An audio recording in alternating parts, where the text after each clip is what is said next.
Melissa told me my mom was in good hands because she was a miracle worker, but then tampered with her IV and medication. When I confronted her, she said, "They never appreciate what I do for them." I stayed silent. That was 4 months ago. Now she's sleeping in a prison cell for the rest of her life. I knew something was wrong the third time my mom almost died on Melissa's shift. When we learned that Melissa would be assigned as our mother's primary nurse, my sister Sarah and I felt relief. We had heard talk that everyone loved Melissa because she had a way of reassuring you everything would be okay. We believed that under her care, our mom, Eleanor, was sure to recover, even if the doctor said she had a month left to live if we were lucky. In the beginning, Melissa was everything we had hoped for. She played soft music during my mom's sponge baths, did her makeup, and told her how beautiful it was. Mom even smiled at her a few times for the first time in weeks. But then strange things started happening. Our mother began experiencing sudden drops in blood pressure and periods of confusion. One time, she had trouble breathing, and Melissa called in a medical team just in time. Everyone praised her for her quick thinking. The staff called her a miracle worker, but I found it suspicious that every time there was a crisis, Melissa would know exactly what to do, without even checking what was wrong with the patient first. I had a feeling that something didn't add up, so I talked to Dr. Phillips about it, but he said I was simply projecting my grief and reminded me that Melissa was the best nurse they had. I didn't argue, but I also didn't let it go. Instead, I bought a cheap clock with a hidden camera and placed it on a shelf in my mother's room. When I told Sarah, she panicked. She said we could get into trouble, that it might be illegal. I told her we needed the truth, and so she agreed to keep it secret. We waited a few days before watching the first recording. The video showed Melissa waiting until the hallway was empty. She checked the door twice, then took a syringe from her pocket and injected something into my mother's IV line. My face became pale as I watched my mom struggling to breathe minutes later. Then Melissa pressed the emergency button, calling for help and appearing once again to be the savior. We took the footage to Dr. Phillips, who was quick to accuse us of misunderstanding what we were seeing. He insisted it was standard medical procedure and warned us that making baseless accusations could harm our mother's care. Sarah and I made it our mission to protect our mom. We'd taken turns checking on mom throughout the night, neither of us willing to leave her alone in the hospital with Melissa still on duty. I needed to know if she was working that day, so I scoured the hospital floor. I made it to the cafeteria where I saw Denise. I recognized her as one of the other nurses who sometimes cared for mom. On impulse, I went to talk to her and introduced myself and told her about my mom. She asked if everything was okay. I said, "Actually, I'm concerned about these episodes my mom keeps having throughout the night. The respiratory distress, the blood pressure drops. They seem to happen a lot when Nurse Melissa is on duty." Denise's face suddenly changed, like I had caught on to something I shouldn't know about. She then said, "I probably shouldn't say anything, but Melissa has an amazing track record with terminal patients. Some of the staff call her the crisis whisperer because she always seems to be there when patients crash, and she always knows exactly what to do." I asked, "How come that doesn't strike you as odd?" She shrugged, saying that some nurses just have good instincts. But she continued, "Between you and me, there have been whispers. Nothing concrete. It's just patterns that some of us have noticed. Patients who were stable would suddenly have complications when she's on duty. The thing is, she always handles them perfectly, so no one wants to question it." Her shift was done, so she left right after saying that. After buying breakfast for me and Sarah, I headed back to the ICU. Dr. Reyes, my mom's doctor, was in the room and said she needed to speak to us. She led us to a small consultation room nearby and told us, "Your mother's toxicology screen showed traces of a medication called digoxin in her system. It's used to treat heart conditions, but your mother isn't prescribed this medication." Sarah asked what that meant. Dr. Reyes responded, "It could be a lab error, but I've ordered additional tests to confirm. Digoxin toxicity can cause many of the symptoms your mother has been experiencing: irregular heartbeat, low blood pressure, confusion. And if it's not a lab error, if someone is giving her this medication?" I asked. Without missing a beat, Dr. Reyes said, "Then we have a very serious situation on our hands. I've already notified hospital security and administration about the preliminary results. They'll be reviewing staff access logs and medication dispensing records." Sarah had the courage to ask what I was too angry to ask. "What about Melissa? She's been with mom during most of these episodes." Dr. Reyes's answer was that she couldn't discuss specific staff members, but reassured that the investigation would be thorough. "In the meantime, I've moved your mother to a different care team, and we've implemented additional monitoring protocols." Relief washed over me. Finally, someone was taking this seriously. "Thank you," I said. "We've been so worried." Dr. Reyes nodded. "I understand, and I want you to know that we take patient safety extremely seriously. If there has been any impropriety in your mother's care, we will get to the bottom of it." After she left, Sarah and I sat in stunned silence for a moment. "Digoxin," I finally said. "That must be what she was injecting into mom's IV." Sarah pulled out her phone and searched for information. "It says here that digoxin toxicity can cause heart rhythm problems, confusion, vision changes, and..." She paused, her face paling. "It can be fatal if not treated quickly." The realization hit me like a punch to the gut. Melissa hadn't just been making mom sick for attention. She could have culled her. We spent the rest of the day at mom's bedside. She seemed more alert than she had in days, which only reinforced our suspicions that she'd been drugged.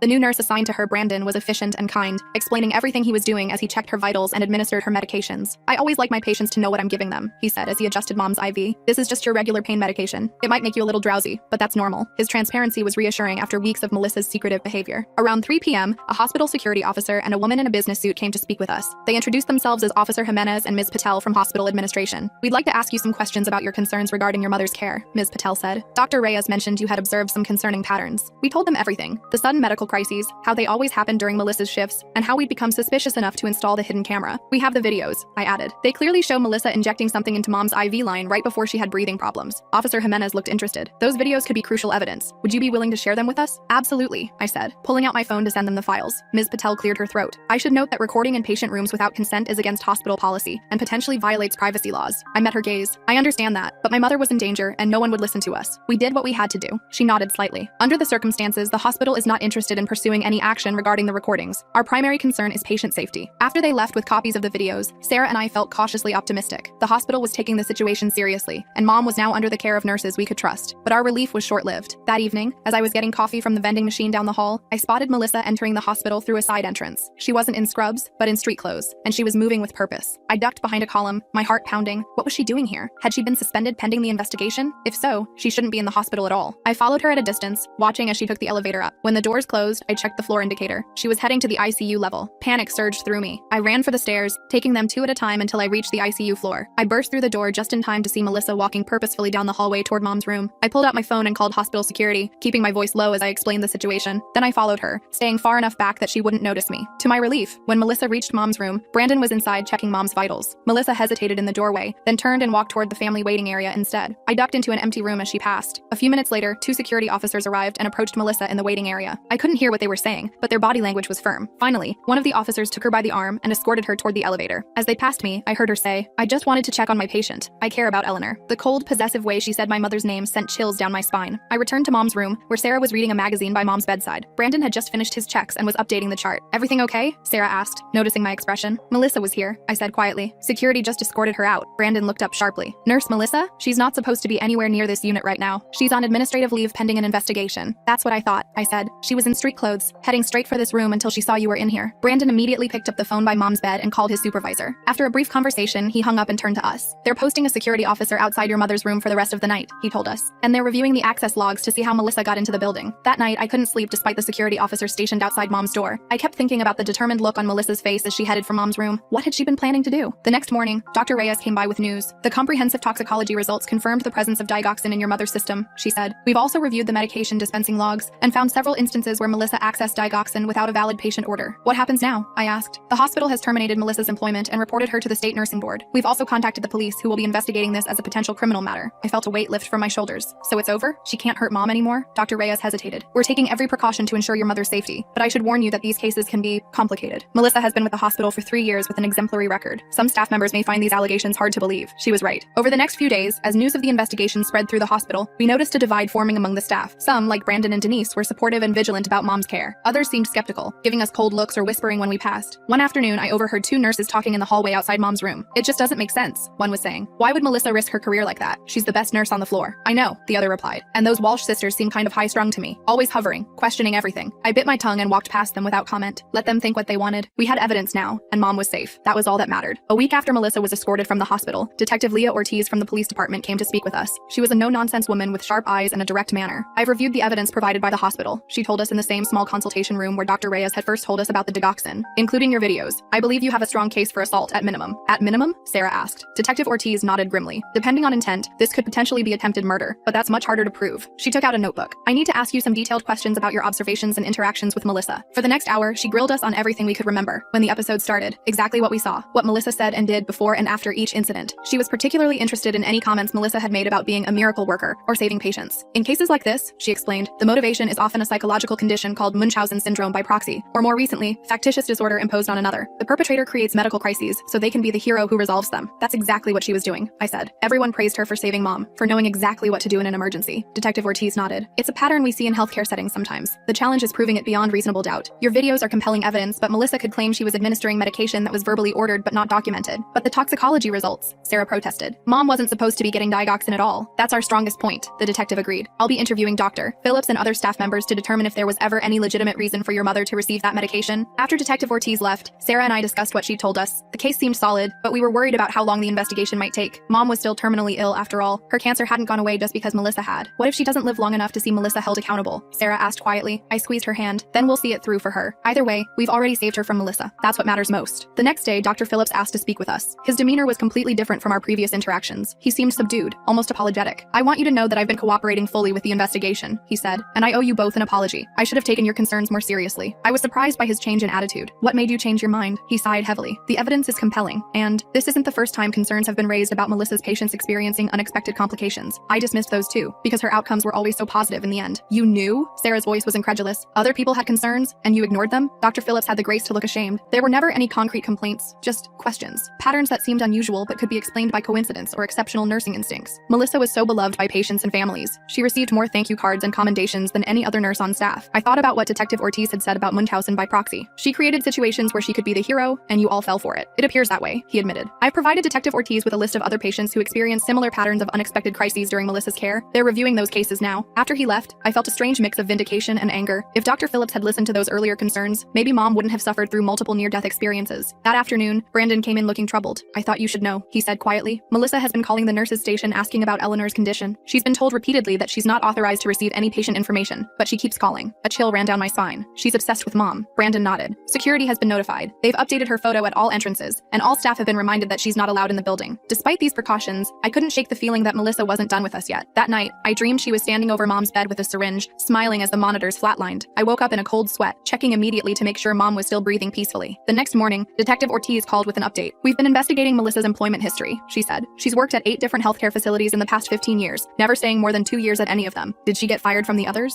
I asked. "That's the interesting part," Detective Ortiz replied. "She always left voluntarily, usually after receiving some kind of recognition or award for exceptional patient care. We're contacting these facilities to review patient records during her employment." "You think she's done this before?" I said. It wasn't a question. "I think it's likely," she confirmed. "People with this disorder don't typically start and stop. It's a compulsion that builds over time." After hanging up, I shared the information with Sarah. We were both disturbed by the implications. How many patients had Melissa harmed over the years? How many families had watched their loved ones suffer without ever knowing why? That afternoon, Mom was having a good day. She was more alert than she'd been in weeks, sitting up in bed and even eating a little soup for lunch. Sarah and I were cautiously optimistic that without Melissa's interference, she might have more quality time left than we'd thought. "I've been having the strangest dreams," Mom said as I helped her adjust her pillows. "I kept dreaming I couldn't breathe, and then that nice nurse Melissa would save me." I exchanged a glance with Sarah. "Those weren't dreams, Mom," I said gently. "You were having real breathing problems." Mom looked confused. "But Melissa fixed it. She's such a good nurse." I didn't have the heart to tell her the truth. What good would it do now? Instead, I just squeezed her hand and changed the subject. Later that day, Dr. Reyes stopped by with surprising news. "Your mother's latest scans show her cancer hasn't progressed as rapidly as we expected," she said. "Without the additional stress on her system from the digoxin, she's actually stabilized somewhat." "What does that mean for her prognosis?" Sarah asked, hope evident in her voice. Dr. Reyes was careful not to overstate things. "She's still terminally ill, but I think we may have been overly pessimistic about the 1-month timeline. With proper palliative care, she could have several months of reasonable quality life." It was bittersweet news.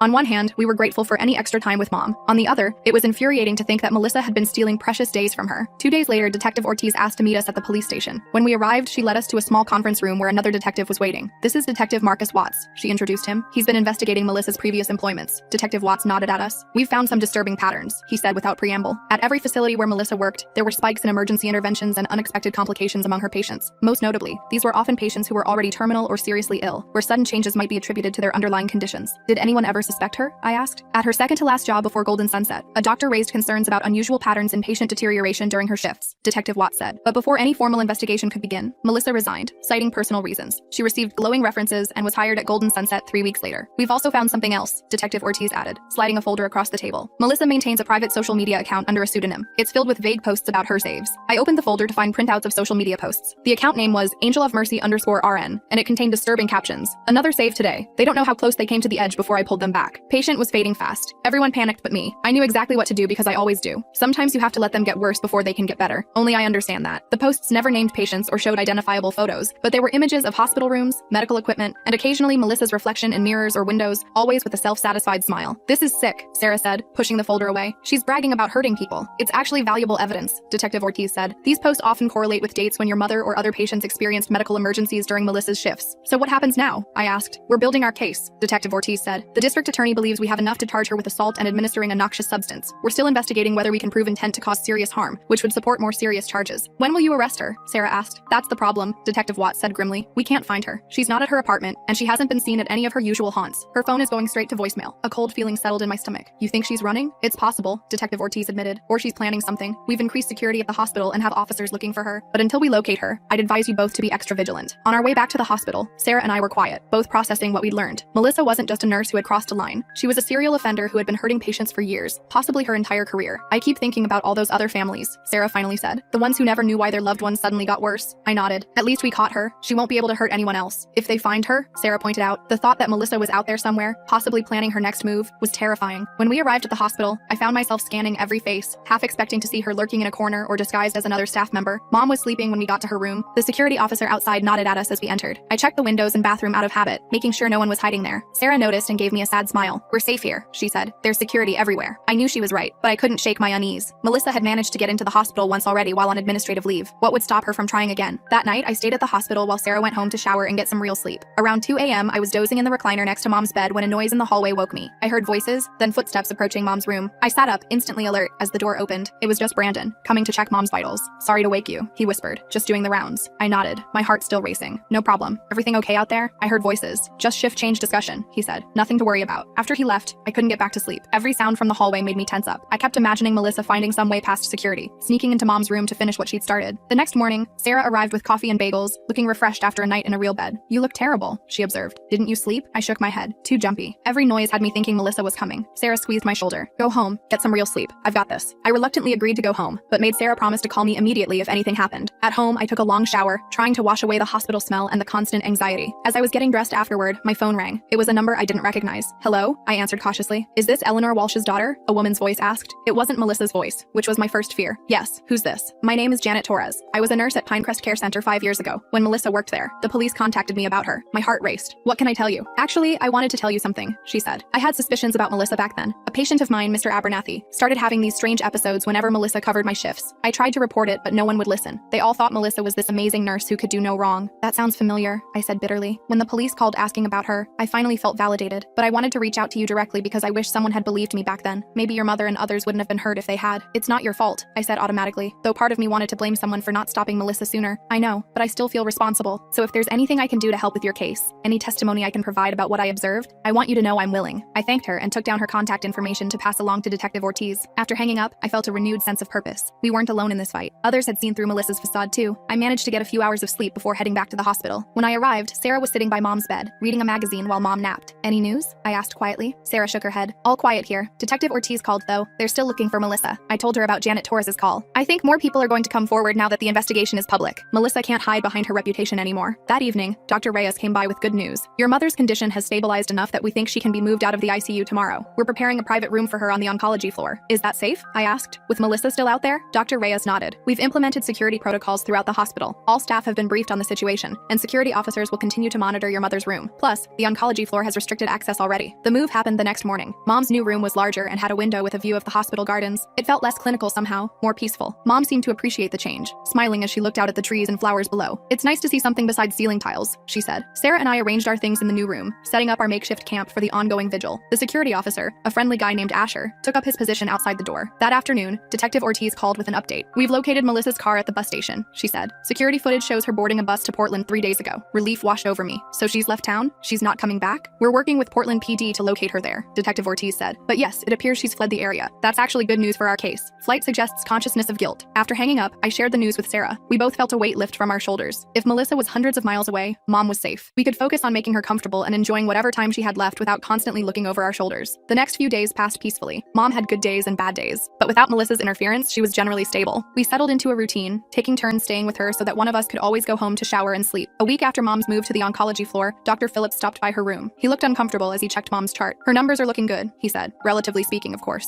I nodded, waiting for him to get to the real reason for his visit. Finally, he cleared his throat. I wanted to let you know that I've submitted my resignation from Golden Sunset. After what happened with Melissa, I can't in good conscience continue in my position when I failed to protect my patients. I was surprised by his decision. Where will you go? I'm not sure yet, but before I leave, I wanted to apologize again. You tried to tell me something was wrong, and I dismissed you. I should have listened. His apology seemed sincere. Thank you for acknowledging that. I appreciate your honesty. He nodded. For what it's worth, I'm cooperating fully with the investigation. I've provided statements about every interaction I had with Melissa and every concern that was ever raised about her, however minor. After he left, I told Sarah about his resignation. Good, she said firmly. He enabled her. Maybe if he'd listened to us sooner, or to others who had concerns before us, Mom wouldn't have suffered so much. 2 days later, Detective Ortiz called with news that made my blood run cold. Portland PD found the hotel where Melissa was staying, she said, but she checked out 3 days ago. According to the hotel staff, she mentioned she was heading back to finish something important. My heart raced. She's coming back here? Have you told the hospital? We've notified hospital security and local police are on alert, Detective Ortiz assured me. We don't know for certain that she's returning to your area, but we're taking all precautions. After hanging up, I immediately called Sarah, who was at home resting. Melissa might be coming back, I told her. Get to the hospital as soon as you can. I don't want Mom alone for a second. Sarah arrived 30 minutes later, out of breath from rushing. Any sign of her? She asked as she entered Mom's room. I shook my head. Nothing yet, but security has been notified. They've got people watching all entrances. We spent a tense day waiting, jumping at every sound in the hallway. Mom noticed our anxiety and asked what was wrong. Just worried about you, Mom, Sarah said, forcing a smile. Nothing to worry about. That night, neither of us was willing to leave. We took turns napping in the recliner while the other kept watch. Every time a nurse or aide came in to check on Mom, my heart would race until I confirmed it wasn't Melissa in disguise. The next morning, Brandon came in looking concerned. I thought you should know, he said quietly. One of the night shift nurses reported that someone called the nurses' station asking about Eleanor's condition. When asked to identify themselves, they hung up. Was it Melissa? I asked, though I already knew the answer. Brandon nodded. The nurse recognized her voice. Security has been notified, and they're reviewing surveillance footage from around the hospital. All day, the tension was unbearable. Every footstep in the hallway, every voice at the nurses' station had us on edge. The security officer officer outside Mom's door, now a woman named Victoria, assured us she wouldn't let anyone unauthorized enter the room. Around 6 p.m., as the day shift was preparing to hand over to the night shift, a commotion erupted in the hallway. Victoria immediately stepped into the room. "Stay here," she ordered. "Lock the door behind me. Don't open it for anyone but me or hospital staff you recognize." She left, and I locked the door as instructed. Sarah and I moved to stand on either side of Mom's bed, as if we could physically shield her from whatever was happening. "What's going on?" Mom asked, looking confused and frightened. "Just a security drill, I think," I lied, not wanting to scare her. "Nothing to worry about." We waited in tense silence, listening to the commotion outside. After what felt like hours, but was probably only minutes, there was a knock at the door. "Hospital security," a male voice called. "Everything's under control now." I approached the door cautiously. "Victoria?" I called. "Are you there?" "It's Mark from security," the voice replied. Victoria had to assist with an incident downstairs. "I'm taking over her post." I hesitated. I didn't recognize the name Mark. "Can you show your ID under the door?" I asked. There was a pause, then a security badge slid under the door. It looked official, with the hospital logo and a photo of a man with the name Mark Barnes printed below it. Still cautious, I called the nurse's station from Mom's room phone. "This is Eleanor Walsh's daughter. There's someone outside our door saying he's Mark from security. Can you confirm that's legitimate?" "Yes, that's correct," the nurse replied. "Mark is covering for Victoria. There was a visitor who accidentally triggered an exit alarm, but it's been resolved." Somewhat reassured, I opened the door. The man outside matched the photo on the badge. He nodded professionally. "Sorry for the alarm," he said. "Security protocol requires a full sweep of the building when exit alarms are triggered." "Was it Melissa?" Sarah asked from beside Mom's bed. Mark shook his head. "Just a confused visitor. Everything's fine now." He took up his position outside the door, and we tried to relax. But something felt off. The timing was too coincidental. A security incident right at shift change, when the floor would be at its most chaotic. I called Detective Ortiz to update her on what had happened. She shared my concerns. "It could be a distraction," she said. "Melissa might be testing the hospital's security responses. I'll send an officer to the hospital as an extra precaution." That night was the longest of my life. Every sound, every shadow had me on high alert. Sarah eventually dozed off in the recliner, but I couldn't sleep. I kept watching the door, half expecting Melissa to burst through it at any moment. Morning came without incident. As the sun rose, I finally allowed myself to relax slightly. Maybe we were being paranoid. Maybe Melissa wasn't coming back after all. Around 8 a.m., Brandon came in with Mom's morning medications. As he was checking her IV, he frowned. "Did someone adjust this last night?" he asked. My heart skipped a hit. "Number Y?" He pointed to the fourth line. "The flow rate has been changed, and this doesn't look like the same tubing we use."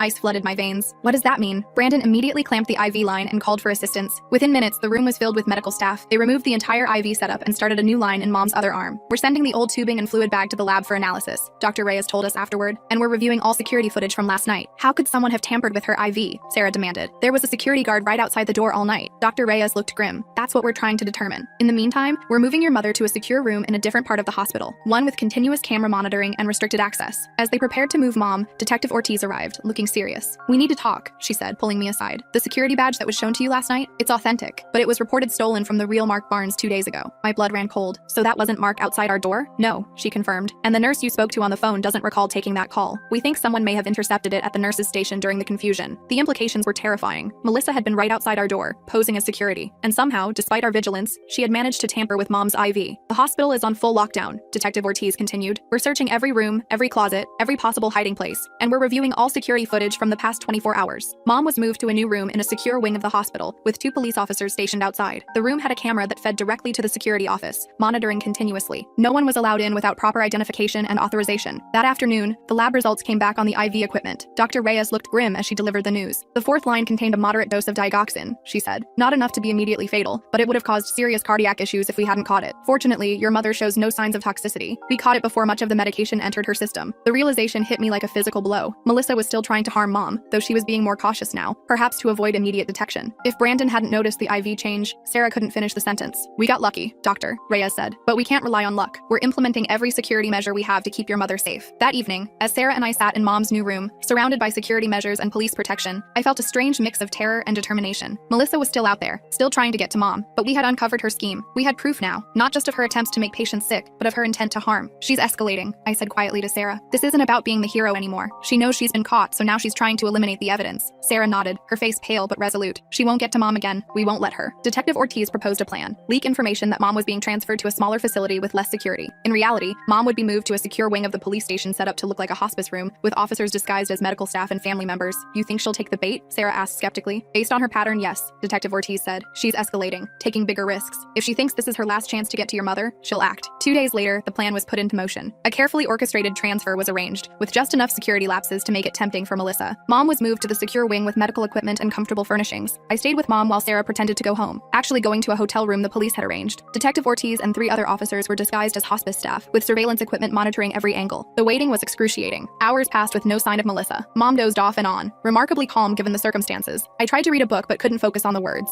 Around midnight, the hallway lights dimmed as they would in a real hospice facility. Detective Ortiz, disguised as a night shift nurse, came in to check on Mom, giving me a subtle nod to indicate indicate everything was proceeding as planned. At 2:17 a.m., according to the clock I couldn't stop watching, there was a soft knock at the door. Detective Ortiz entered, looking appropriately tired for a night shift nurse. "Just checking if you need anything," she said, her voice carrying for any listening ears. "We're fine," I replied, following the script we'd rehearsed. "I think I'll go get some coffee though. Been a long night." Detective Ortiz nodded. "The family kit Watts is down the hall to the right. Coffee maker should be ready to go." I squeezed Mom's hand and left the room, but instead of going to the fictional Kit Watts, I slipped into the observation room next door, where I could watch through a one-way mirror. 2 officers were already there, monitoring screens showing feeds from hidden cameras. 23 minutes later, a figure appeared at the end of the hallway. Even in the dim lighting, I recognized Melissa immediately. She was wearing scrubs and had her hair pulled back in a ponytail, looking for all the world like she belonged there. She moved with confidence, checking the room numbers as she went. When she reached Mom's door, she paused, looking up and down the hallway before quietly turning the handle. The room was dark except for the soft glow of the equipment monitors. Mom appeared to be sleeping, her breathing slow and regular. Melissa stood in the doorway for a moment, then stepped inside, closing the door behind her. She approached the bed silently, watching Mom for several long seconds. Then she reached into her pocket and pulled out a syringe. "I'm sorry it came to this, Eleanor," she said softly. "But you understand, don't you? I can't let them win. I can't let them take you away from me." As she uncapped the syringe, the light suddenly blazed on. Detective Ortiz emerged from the bathroom, GN drawn. "Police! Drop the syringe, Melissa!" Melissa froze, her expression shifting from shock to rage. "You don't understand," she said, her voice eerily calm. "Eleanor needs me. I'm the only one who really knows how to care for her." "Put down the syringe," Detective Ortiz repeated, moving closer. For a terrible moment, I thought Melissa might try to inject Mom anyway, making one last desperate attempt. But then her shoulders slumped, and she dropped the syringe on the floor. "They never appreciate what I do for them," she said as Detective Ortiz handcuffed her. "I give them purpose at the end. I make their deaths mean something." As they led Melissa away, Mom opened her eyes and looked at me through the one-way mirror, somehow knowing exactly where I was. She gave me a small, tired smile, and I felt tears of relief streaming down my face. The nightmare was finally over. In the weeks that followed, life slowly returned to something resembling normal. Melissa was charged with multiple counts of assault, attempted murder, and practicing medicine without a license. The investigation expanded to include her previous employments, with several suspicious deaths being re-examined. Mom was moved back to Lakeside Hospice, where she could spend her remaining time in peace. Without Melissa's interference, her condition stabilized somewhat, giving us precious extra weeks together. During that time, we talked more openly than we ever had before. Mom shared stories from her youth that I'd never heard, gave advice I hadn't known I needed, and made peace with the life she'd lived. "You know what the strangest part is?" she said one afternoon as we sat by the lake watching the ducks. "In a weird way, I'm almost grateful to Melissa." "Grateful?" I couldn't hide my shock. "She tried to kill you." Mom nodded. "Yes, and that's unforgivable. But if you hadn't caught her, if this hadn't happened, I might have died weeks ago. Instead, I got this extra time with you and Sarah. I got to see the sunset over this lake. I got to finish my life on my terms, not hers." 2 months after Melissa's arrest, Mom passed away peacefully in her sleep. Sarah and I were both there, holding her hands as she took her final breaths. It was sad, of course, but also right somehow. She left this world surrounded by love, not fear. At her memorial service, several nurses from Lakeside came to pay their respects. Brandon from the hospital was there too, along with Dr. Reyes and, surprisingly, Dr. Phillips. Detective Ortiz kept us updated on Melissa's case. The evidence against her was overwhelming, not just from our experience, but from the pattern that emerged when investigators dug into her past. In the end, she pleaded guilty to multiple charges and was sentenced to life in prison without the possibility of parole. I sometimes think about Melissa, about what drove her to hurt the people she was supposed to care for. According to the psychological evaluation that was part of her sentencing, she truly believed she was helping her patients, giving meaning to their deaths by making them dramatic events where she could play the hero. But I do know this: by fighting for Mom, by refusing to accept the easy explanations and convenient dismissals, we gave her something precious. We gave her the right to die on her own terms, with dignity and peace. And in the end, that's all any of us can really ask for.